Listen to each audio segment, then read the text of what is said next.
Hi guys, welcome back to another video. Thanks for clicking on and I hope you're all well.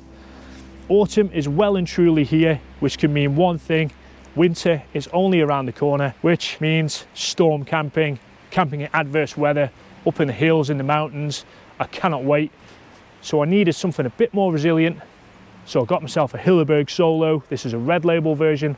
There are a black label version, which I'll talk about the differences shortly. But essentially, I paid for this tent with my own money. So no one's paying me to say anything here. I've not used it yet, so this is a first look, but it's going to be a detailed dive in on the tent, looking at the features, how to set it up, pros and cons, and of course, why have I bought one of these? I can't talk about the HILLEBEG Soulo without quickly giving you a brief overview of Hilleberg. Been around since the 70s, best part of 50 years, widely recognised as probably the best tent makers in the world. That's debatable, but each one of these is handmade. And it takes the staff something along the lines of 14 months to be qualified to be allowed to make one of these. This is the 2022 version, so this is the latest version. I don't know what the differences are, you may be able to spot them, but we'll do a very deep dive in. But first things first, let's have a look at what's in the bag, shall we? So as you can see, it's quite a big oversized bag. It comes in, considering it's a one-man tent, it's certainly not compact, but it is very high quality and it's oversized, which is very important in cold conditions when you're ramming your frozen tent back in the bag. So it comes with a nice carry handle, good quality drawstring. This is 3mm guy line, by the way, same as what they use on the tent. So let's dive in and have a look what's inside. So this is everything it comes with. You've got the inner, the fly, and I've also got the footprint attached to my tent. That's an optional extra, but I'll talk a little bit more about that as we go. You get your 3 pole sections. Now these poles, they're DAC poles. They're basically extruded 7001 aluminium that's specially T8 heat treated, so that because they're pre-bent, it means they're super strong. I'll show you some close-ups of those. Now there's 2 different lengths of those. You've got 2 long poles which are 344 centimeters long, and then you've got one with a red end, and this is the horizontal section, and this one here is 285 centimeters long when fully assembled. You also get these V-shaped DAC tent pegs, really high quality, seem quite strong. I'll talk a little bit more about tent pegs as we go. And you get 10 of those, and also it comes with a spare pole should you need to make a repair on the hoof, and then some really high quality bags that everything fits inside. So that's everything you get when you buy this tent. There is an instruction manual. Okay, so let's get it pitched. First things first, you need to put the poles together. You need to be very careful when putting these poles together, because if they're not fully connected, you're going to have a problem when you try to tension them on the tent. So spend a bit of time doing that. So the nature of this type of tent is an asymmetrical design, which essentially means the foot end is narrower than the head end. So always put the foot end into the prevailing wind.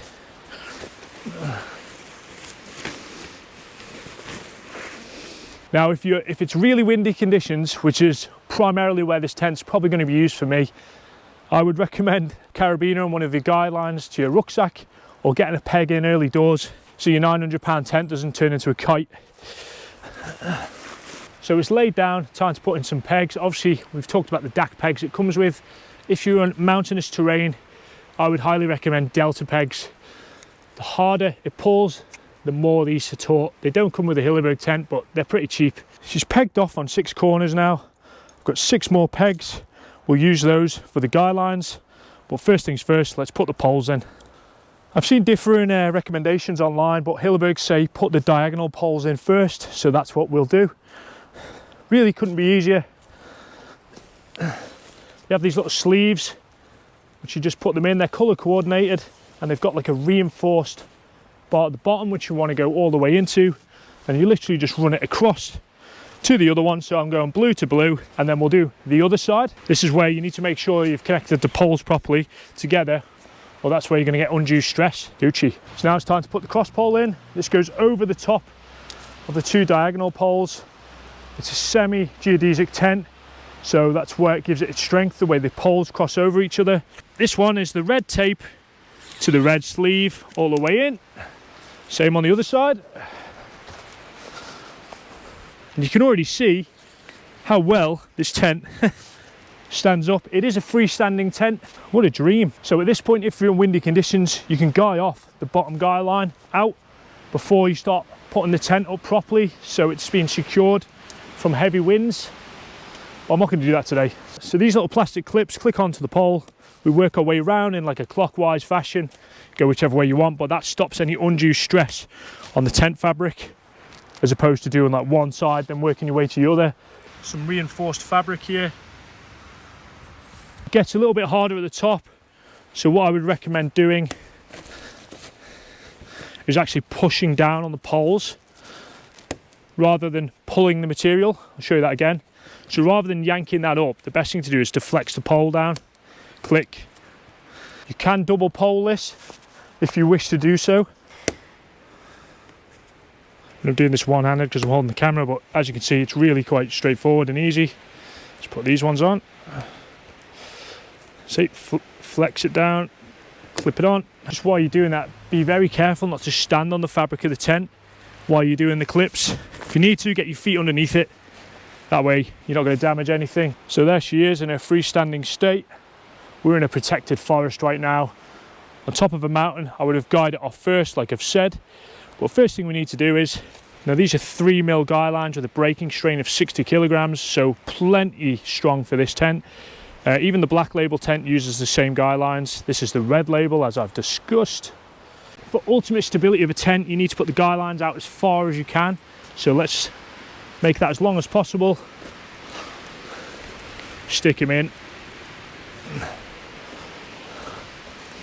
Worth noting, guys, that the loops on the end of these guy lines are really long. I would definitely shorten them. A really good design feature is that the upper guy line can be wrapped around the pole to take the tension off the fabric. Really strong design. So as you can see, I've not even guy lined that off too strong. It doesn't warrant it right now, but she looks absolutely rock solid.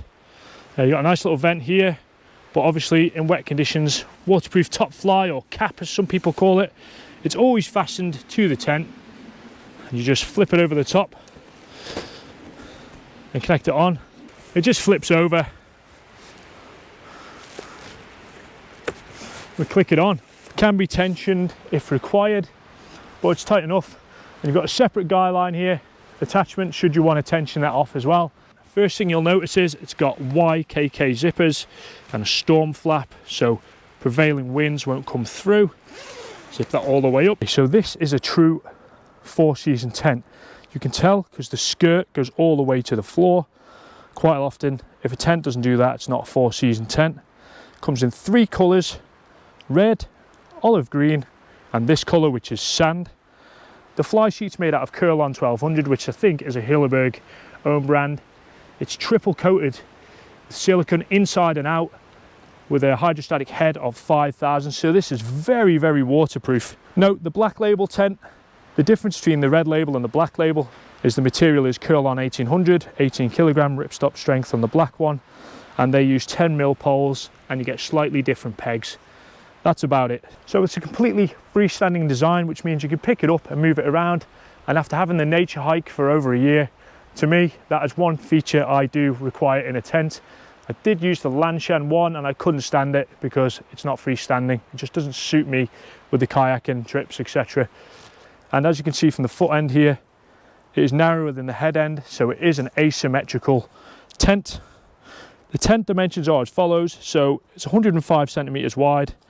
There's a 50 centimeter vestibule and 95 centimeters high. Now, if you're thinking about the Hilleberg Acto, that's only 93 centimeters high. And it looks a lot lower than this, but it isn't. Consider that. There's one door on this tent, which is here, and it features a T-shaped zipper with YKK zips. So let's have a look inside. The top fly here has a nice little lip, so water's supposed to run off and run down here. So if you got it open like this, you don't get dripped on. Quite a large vestibule area there, 50 centimeters wide, so definitely wide enough for your boots and a bit of cooking in the winter. Now this inner is connected by these hooks, I don't know if you can see, and that can be fully removed and set back into the tent should you require more room for cooking, etc., or you're just soaking, you don't want to quite get in your inner, because 4-season tents are inherently bad for condensation. You can get a separate mesh inner There's like a summer one that you can get, and you can actually set it up with a kit to be completely freestanding without the fly, so stargazing, etc. Now this bathtub here is made of 70D nylon. It's basically triple coated, which is a rating to 15,000 hydrostatic head, and the tent is obviously 5,000. So arguably you probably don't need a footprint, but mine came with one. They are optional extras, but the deal I got, mine came with one. Inside there's 2 storage pockets for camera gear or whatever, and up the top you can see there's some hooks. You can set up a ridge line, or you can just hang your lantern off there, whatever you want. Let's have a look inside.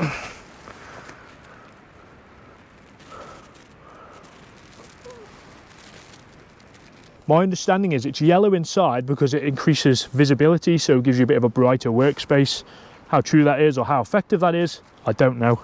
Like I say, first look, I've not used this tent in anger yet. So I'm 5'11", and there's plenty of room in here for me to sit up, which is very important in winter because you're going to be spending a lot of time in your tent.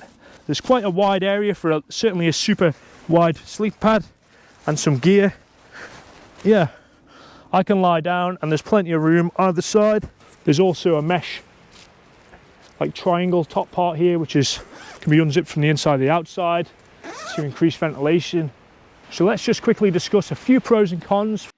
We'll start with the cons. Ventilation, I think, may be a bit of an issue with this tent, but if you're going to have a true 4-season tent, you've got to accept that, in my opinion. If you look at my Nature Hike Cloud Up 2, claims it's a 4-season tent.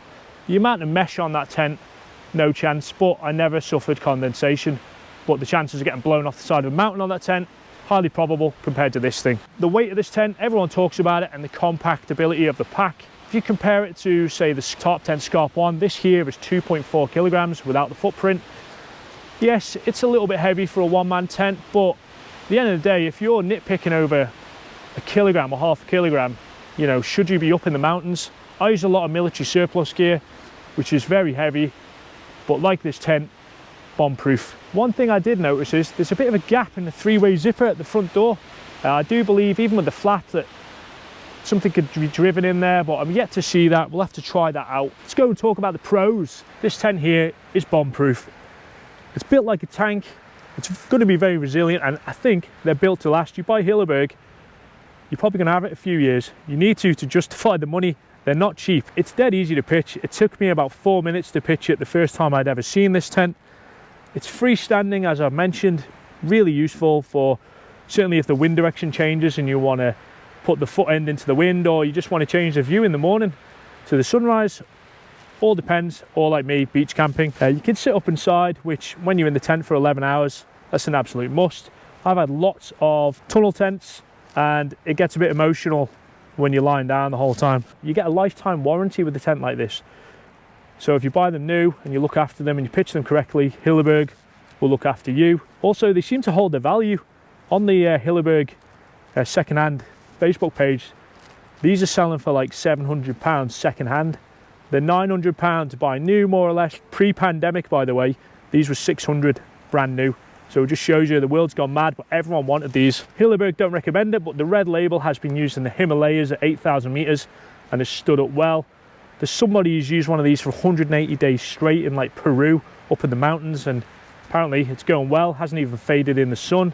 Like I say, that silicone coating, ripstop nylon, is UV treated. It's fly pitch first, so no matter what the conditions, you're going to put this tent up and the inside is going to be dry. Even the footprint stays connected. I'm pretty impressed with that. Everything is connected, which, you know, when you're pitching in high winds, nobody wants to be chasing parts of their tent down the mountain. I have been there. I've seen this tent hold up to winds of over 80 miles an hour on YouTube. Listen, I think this tent, the red label, can hold up to anything in the UK, any conditions. Where I live, the island, it's a bit of a microclimate. We get very strong winds, so I fully plan on bringing this up the hills in the mountain and testing it out. But if you are going abroad or you are more comfortable with the black label tent version of this is only 400 grams heavier, so I'd consider that as well. I did consider that, but thought it was overkill. Some of my best wild camps have been in 60-pound OEX tents. 90% of what I would say wild campers in the UK don't need a tent, an expedition tent like this, but I'm going to be pushing it this winter in very, very adverse weather conditions, so I feel like it's justified. you guys will see that on the channel. The quality is unrivaled, the stitching is amazing, everything feels really good, and I plan on keeping it for quite a while, because let's face it, when you buy something like this, your bank account is going to be in CPR for some time, so I need to get the use out of it. So the next few wild camps I'm going to do are going to be in this tent, so stick around the channel if you're interested in that. Once I've had a good deep dive at using it, I'll come back and we'll do a proper review video if it's still in one piece, if it's not floating around the Irish Sea or halfway to Scotland. Thanks for joining me, and I look forward to seeing you guys in future videos. As always, have a good week, stay safe.